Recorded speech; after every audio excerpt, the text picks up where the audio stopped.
This 17 News at Noon podcast is brought to you by Clinica Sierra Vista.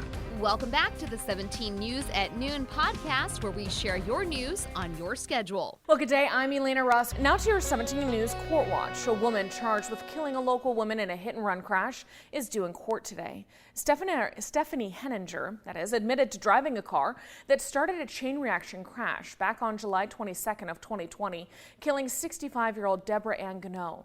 Gano was killed in the crash on Stockdale Highway, launching a months-long investigation leading to Henninger's arrest. Court documents say Bakersfield police officer Chad Ott noticed a small white decal on the suspect's windshield. He learned those were standard on all cars sold from CarMax. So he then matched the location of a cell phone with the path of the suspect's car and learned the subscriber for the phone was Henninger. Ott then combed through CarMax records to confirm the suspect vehicle belonged to her. Now, the victim, Gano's daughter, Dawn, and Dawn's husband, Joe, have since founded a nonprofit called Helping Hit-and-Run Tragedies. Their mission to help victims and their families and provide resources to law enforcement. We'll have more on this case tonight. Well, drinking and driving, an issue we follow closely here at 17. We call it Kern's Sober Reality. A young man is dead and two women recovering this morning after a suspected DUI crash on the Grapevine. It happened just after 7 Saturday night on the 5 northbound at the Lebec Service Road. The coroner has identified the man who died in that crash as 20-year-old Tony Ray Charles. Another woman suffering what we're hearing are serious injuries. Officers said the driver, 18-year-old Delia Johnson, was also hurt in the crash. She was taken to Kern Medical for treatment and arrested for felony DUI. Now tonight, a vigil is being held for Charles at 5:30 at Mill Creek Park. The family of Charles has also set up a GoFundMe to help offset funeral costs. If you would like to donate, a link to that GoFundMe page is on our website, kget.com. Hello, this is Tim Callahan with Clinica Sierra Vista, and we're excited to unveil the Community Health Center of the Future, our comprehensive care center. It's located right across the street from Memorial Hospital. We have every service under one roof, from family medicine, OBGYN care, dental services for adults and children, behavioral health, and much more. So find your way to better care at Clinica Sierra Vista this year at our comprehensive care center. Visit our website, clinicasierravista.org, for the latest on this project. We'll see you soon. Now to the coronavirus. Right now, state legislators holding a press conference speaking out against SB 866. Authored by Senator Scott Wiener of San Francisco, the legislation would permit teenagers to receive a COVID-19 vaccine without their parents' permission. The bill would allow kids ages 12 and up to also get other shots approved by the FDA. Opponents say parents should be involved in a minor's medical decisions. Supporters say teens in California already have the ability to consent to other medical treatment like birth control and mental health. 17's Capitol Bureau reporter Aiton Wallace will have more on today's press conference coming up tonight on 17 News at 6.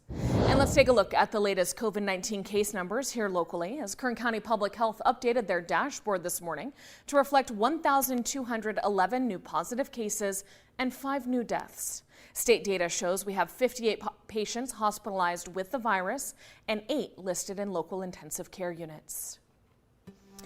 Well, happening today, you are invited to support a local charity, eat some food, and donate blood, all at the same time.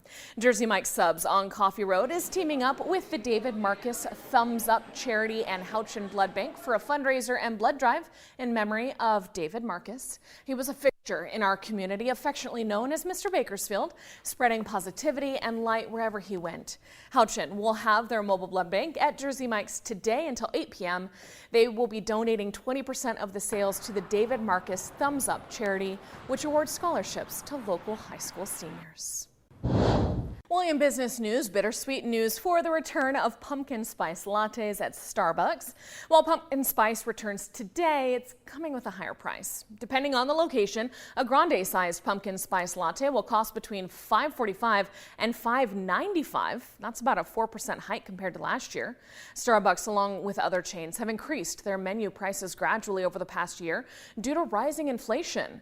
The pumpkin cream cold brew and the apple crisp macchiato also returning this fall. Well, there is concern about how to fund public safety and law enforcement services in our area. While the county's budget looks healthy today, the future's outlook is actually grim. This morning, county supervisors received the budget for the upcoming year. County officials say the $3.6 billion budget is healthy and will stabilize the sheriff's office, address homelessness, and keep libraries open at pre-pandemic levels. The increase in revenue is thanks to an increase in demand for oil and gas, coupled with state and federal assistance following the pandemic. But while all that seems encouraging, officials say this budget is not sustainable because of the future of the oil and gas industry. Coming up tonight on 17 News at 5, Alex Fisher will show you what's in that budget and explain the concerns from our county's top leaders. Meanwhile, applications now being accepted for the Kern County Hispanic Chamber of Commerce's Energy and Ag Academy. That academy open to high school juniors and seniors and students enrolled at BC, Taft College, CSUB, and CSU Fresno, all who are interested in the energy and agriculture sectors here in the Central Valley. The program hosts nearly 50 students every year. Academy sessions run from September 30th through December 2nd, and those forms are due coming up September 12th. The 17 News at Noon podcast is a production of KGET and Nexstar Media Group. For more on all of the headlines in today's show, head to kget.com.